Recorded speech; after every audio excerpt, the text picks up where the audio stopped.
Sa mahabang kasaysayan ng Pilipinas ay hindi masyadong nabibigyang pansin ng kasaysayan ng Maguindanao, lalo na ang Sultanato ng Buayan na isa ring makapangyarihang minor sultanate sa Mindanao na nagbigay ng maraming problema sa mga Kastila.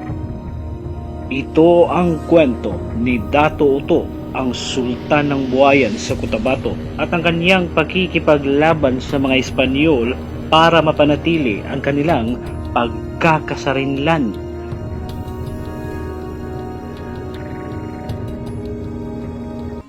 Si Dato' Oto ay pinanganak sa pangalang Anwaruddin Oto. Ang kanyang ama ay si Sultan Bangon Marahanon sa Buayan, ang pinakakilalang pamilya sa Upper Valley ng Maguindanao, habang ang kanyang ina ay si Tuan Bay ng Buayan.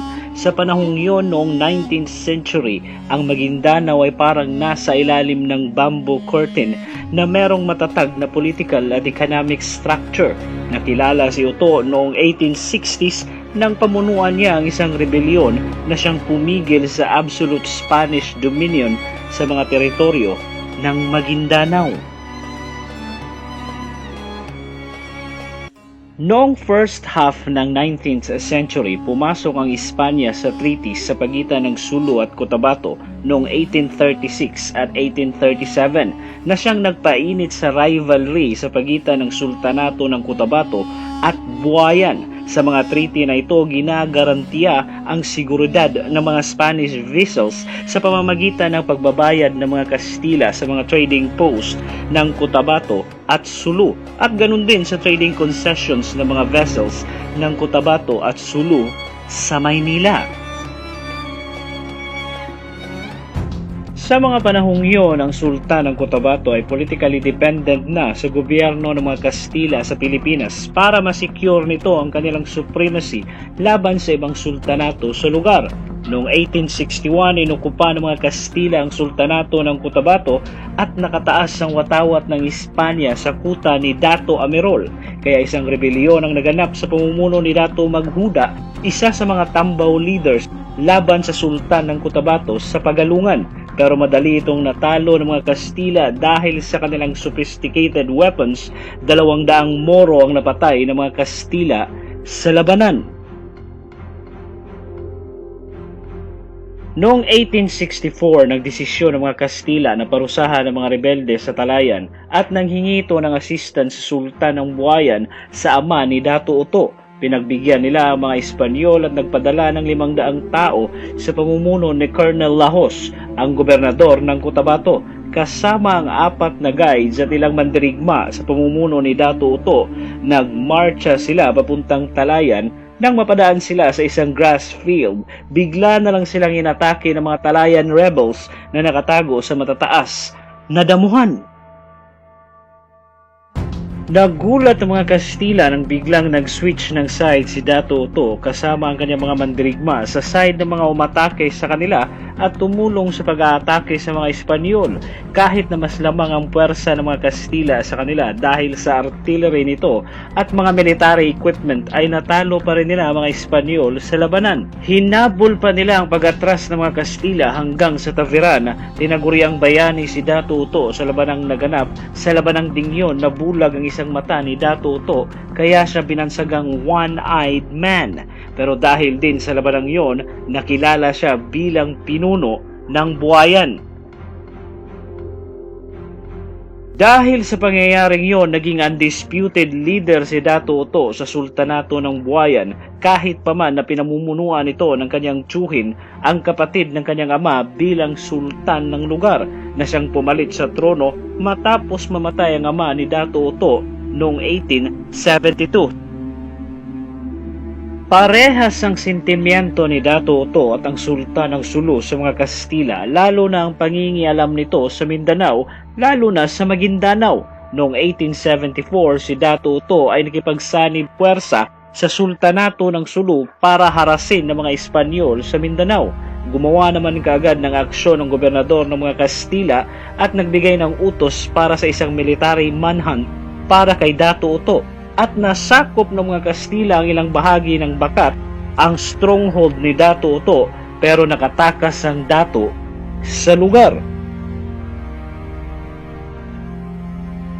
Dahil sa kanyang mga guerrilla attack sa mga Kastila, napilitang umatras sa mga Espanyol sa lugar hanggang sa tuluyan na nilang iwan ang stronghold ng Dato. Kaya noong May 1875, nag-establish sila ng peace accord sa pagitan ng mga Kastila at ni Dato Oto. Pero ang kapayapaang ito ay hindi magtatagal dahil sa sumunod na taon, inoccupy ng mga Kastila ang Hulo at noong 1877, nakumbinsi ng mga Espanyol ang Sultan ng Tumbao na magtatag ng alyansa sa Sultan ng Cotabato laban sa pinuno ng Buayan. Pero dahil sa provisyon ng Treaty ng mga Kastila sa Buayan noong 1875, kinikilala nila ang pagkakasarinlan ni Dato Oto o ang independence ng teritoryo ni Dato Oto as long as hindi ito makikialam sa affairs ng mga Espanyol at lalo na sa mga stronghold ng mga Kastila sa lugar.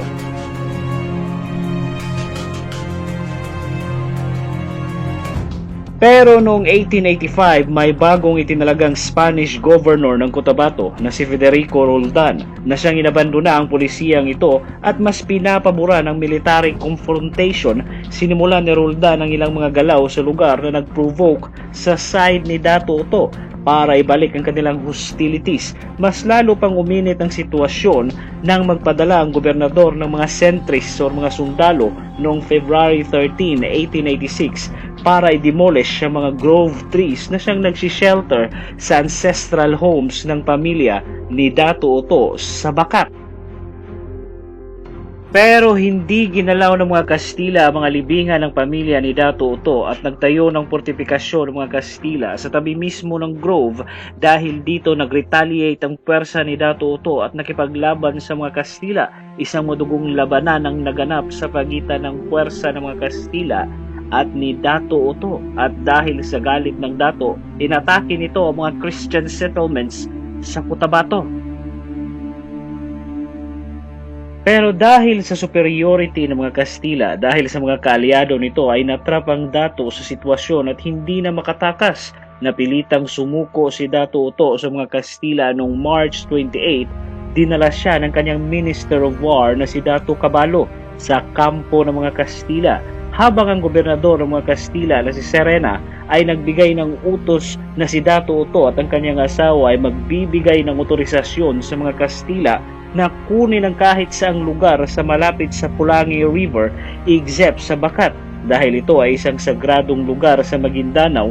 Pagkatapos ay pinakawala ng Dato pero sa kalaunan ay dinisregard ito ng mga Kastila. Mas lalo pang naging mahirap ang sitwasyon ni Dato Oto nang bumagsak ang Sarangani Bay sa kamay ng mga Kastila na kung saan ito ang pinaka-source ng income ng kanyang sultanato. Noong June 1886, binuwag ang base ng Dato sa Sarangani Bay nang isarado ang bay sa inland ng Maguindanao. Bumagsak ang trade sa lugar pati na ang kanilang access sa mga armas na galing sa Sulu. Kasama na dito ang ibang mga sultan na loyal sa Espanya kaya nagtatag ang mga sultan na ito ng alyansa laban kay Oto at nagdeklara ng giyera sa kanya sa parehong taon. Isa-isang bumagsak ang mga followers ni Dato Oto na nagsimula kay Dato Kambing na sinundan ni Dato Kalis hanggang sa Sultan ng Talayan ang kanyang strongest supporter. Noong January 1887 ng Gobernador General na si Emilio Terrero ay personal na pinamunuan ng pag-atake sa Buayan. Lahat ng kuta sa Maguindanao kasama ang kuta ni Dato Oto ay dinimolish ng mga Kastila.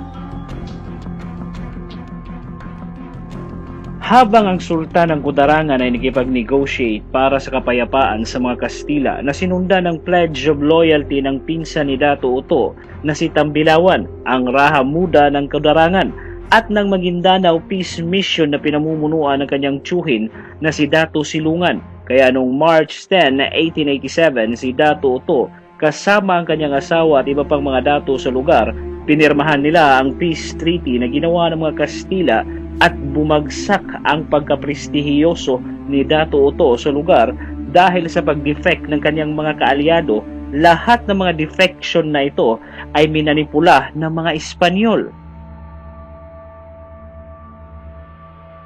Matapos ang 1888, tinanggal ang lahat ng ranggo ni Dato Oto sa lugar, kasamang nawala sa kanya ang kanyang ligasiya sa mga tao. Si Dato Oto ay nakipaglaban para mapanatili ang kanilang pagkakasarinlan bilang isang tunay na bayani. Hanggang dito na lang at huwag kalimutang mag-subscribe dito sa Abiseth TV para sa mga susunod na kwento. Maraming salamat sa panunood.